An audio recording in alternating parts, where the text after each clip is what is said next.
Hello అండి, ఎలా ఉన్నారండి అందరూ? ఇవాళ మన వీడియో వచ్చేసి silk thread bangles making video అండి. మళ్ళీ ఇంకొక డిజైన్తో మీ ముందుకు వచ్చానండి. థ్రెడ్ బ్యాంగిల్స్ ఇవి ర్యాపింగ్ బ్యాంగిల్స్ అండి. ర్యాప్ చేసి పెట్టుకున్నాను నేను ముందుగానే. లోటస్ బ్యాంగిల్స్ డిజైన్ అండి. ఆల్రెడీ ట్రెండింగ్లోనే ఉంది కదండి ఈ డిజైను. ఐ షేప్ కొందన్స్ యూజ్ చేశానండి ఇందులో, ఈ బ్యాంగిల్స్లోని. కింద పెటల్స్ వచ్చేసి మూన్ షేప్ యూజ్ చేశానండి, స్కై బ్లూ కలర్వి. అంతా కూడా అడ్జస్ట్ చేసుకునే దాంట్లో ఉంటుందండి. చూస్తున్నారు కదా ఎట్లా జరిగిపోతున్నాయో. నేను పెడుతుంటే ఒక సైడ్ నుంచి పెడుతుంటే ఇంకో సైడ్ షేపు జరిగిపోతుంది. అట్లానే జరిగిపోతుందండి. కొంచెం ఓపికతోనే చేయాలి. పైన వచ్చేసి ఇంకో లేయర్కి గమ్ పెట్టానండి. 2 సైడ్స్ కూడా ఇట్లా ఐ షేపే పెట్టాను. అది లోటస్ ఫ్లవర్ అన్నట్టు. కింద మీరు ఏ స్టోన్ అయినా పెట్టుకోవచ్చు. 3mm స్టోన్ అయినా పెట్టుకోవచ్చు, పర్ల్ బీడ్స్ అయినా పెట్టుకోవచ్చు అండి, మీ ఇష్టము. నేనైతే ఇక్కడ జర్కన్ స్టోన్ పెట్టానండి. నేను మొత్తం కూడా 5 సైడ్స్ లోటస్ ఫ్లవర్స్ అనేది వేయాలనుకున్నానండి ఈ బ్యాంగిల్ పైన. మీ ఇష్టము, మీరు ఎట్లా అయినా ఎన్నైనా వేసుకోవచ్చు. అంటే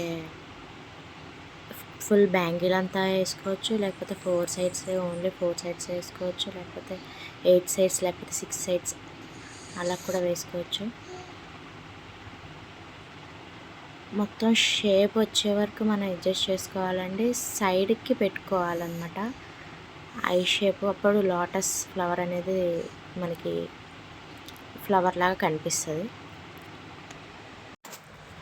మళ్ళీ పైన గమ్ పెట్టాను, ఫ్యాబ్రిక్ గ్లూ పెట్టాను. మళ్ళీ చూడండి క్రాస్గా అట్లా సెట్ చేసుకోవాలన్నమాట, క్రాస్గానే. ఓవరాల్గా మన బ్యాంగిల్ 5 ఫ్లవర్స్ కూడా ఫినిష్ అయిపోయాయండి. నెక్స్ట్ రిమైనింగ్ పార్ట్స్లో నేను ఒక చెట్టులాగా వేద్దామని చెప్పేసి మూన్ షేప్స్ అయితే పెట్టానండి. తర్వాత 4mm స్టోన్ పెట్టాను గోల్డ్ది. పైన మళ్ళీ పింక్ కలర్ పెట్టాను. చూస్తున్నారు కదా, గమ్ అయితే అట్లా నీట్గా అప్లై చేసుకోవాలండి. అప్పుడే మనకి గ్లమ్జీగా కనిపించకుండా, చిరాకుగా కనిపించకుండా ఉంటుంది. తర్వాత మళ్ళీ నేను 3mm స్టోన్ లేస్ని యూస్ చేశానండి. నా దగ్గర 3mm స్టోన్స్ లేవు, నేను అందుకని లేస్లో కట్ చేసుకున్నాను అనమాట. 3mm లేస్ ఉంటుంది కదా, అందులో కట్ చేశాను. మళ్ళీ పైన I shape 8K I shape అయితే పెట్టేశాను.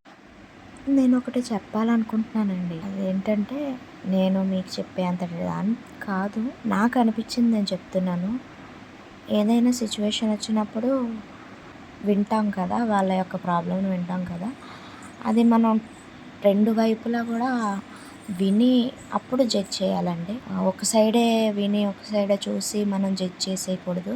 మీరు అనొచ్చు, చూసిందే చెప్తాం, విన్నదే మాట్లాడతాం అనేసి. అట్లా ఎప్పుడు కూడా అనుకోవద్దండి. అలాంటి పరిస్థితి వచ్చినప్పుడు ఒకసారి అవతల వాళ్ళ సిచ్యువేషన్ని కూడా మనం ఆలోచించడానికి ట్రై చేయాలనేది నా ఒపీనియన్ అండి. మీరేమంటారో నాకు కామెంట్ చేయండి. నాకు ఎందుకు ఇది మీతో షేర్ చేసుకోవాలనిపించిందండి. రిమైనింగ్ 3 సైడ్స్ కూడా అలానే వేసుకోవాలండి. ఇది sky blue colour 4 cut bangle అండి. ఇది ఫుల్ వర్క్ డిజైన్ చేద్దామని అనుకుంటున్నాను. పెటల్స్ లాగా పెట్టానండి మూన్ షేప్వి. మళ్ళీ 4mm స్టోన్ పెట్టాను, పింక్ కలర్వి 2. మీరైతే మన ఛానల్ని సబ్స్క్రైబ్ చేసుకోకపోతే సబ్స్క్రైబ్ చేసుకోండి. దానివల్ల మమ్మల్ని ఎంతో సపోర్ట్ చేసిన వాళ్ళు అవుతారండి. మళ్ళీ అలాగే పెటల్స్ లాగా సెట్ చేశానండి, స్కై బ్లూ కలర్, పింక్ కలర్ను. ఇప్పుడైతే గోల్డ్ కలర్ 4mm స్టోన్స్ అనేవి స్టిక్ చేశానండి, మీరు చూడొచ్చు. అలాగే మొత్తం ఓవరాల్గా బ్యాంగిల్ అంతా కూడా సెట్ చేసుకోవాలండి. మొత్తం 4 బ్యాంగిల్స్కి కూడా ఇదే డిజైన్ అనమాట. 4 కట్ బ్యాంగిల్స్ అండి ఇవి. అండ్ 4 బ్యాంగిల్స్ ఫైనల్ లుక్ అయితే ఇలా వచ్చిందండి. ఫుల్ సెట్ అయితే ఇదండి లోటస్ డిజైన్లోని. మీకు నచ్చితే లైక్ చేయడం మాత్రం మర్చిపోకండి. మీరైతే నన్ను ఇలానే ఫాలో అవుతూ ఉండండి, మమ్మల్ని సపోర్ట్ చేయండి. Thank you.